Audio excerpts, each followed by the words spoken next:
so vile, so greedy, and corruptly core politicians, DPWH officials, and contractors. Paano ginawa ang korupsyon sa flood control projects?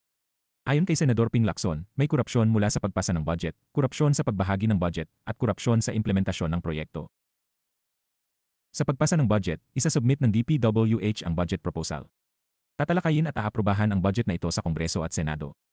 Sa BICAM, dadagdagan ng mga congressman o senador ang budget para sa mga flood control projects.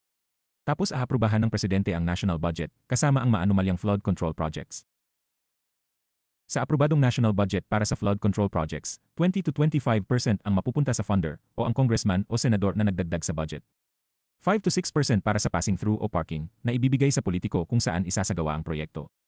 5 to 6% sa Bids and Awards Committee. 0.5 to 1% sa Commission on Audit. 2 to 3% para sa reseta o sa District Engineer's Office. At 8 to 10% sa District Engineer. Suma total, halos 40% na lang ng aprobadong budget ang matitira para sa implementasyon ng proyekto.